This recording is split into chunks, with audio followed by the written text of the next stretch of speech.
അയാൾ വരുന്നില്ല അല്ലേ? ആ വരുന്നില്ല. മമ്മി ഹാപ്പി ആയല്ലോ. നമ്മൾ ആരും നിന്നൊന്നും എക്സ്പെക്ട് ചെയ്യരുത്. നിന്റെ ജനറേഷന് കമ്മിറ്റഡ് ആവാൻ ഒരു മടിയുണ്ട്. ഇറ്റ്സ് ക്വൈറ്റ് നാച്ചുറൽ മോളോ. അപ്പൊ ഐ തിങ്ക് ഈസ് കൺഫ്യൂസ്ഡ്. ഞാൻ സംസാരിച്ചാൽ ശരിയായിരിക്കും.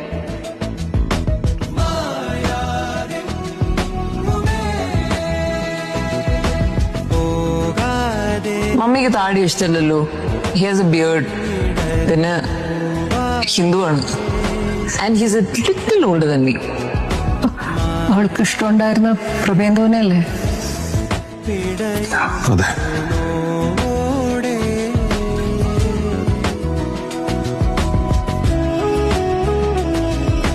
എനിക്ക് പ്രഭുവിനോടൊരു കാര്യം പറയാനുണ്ട്. എന്താ? എനിക്ക് പ്രഭ ഇഷ്ടമാണ്.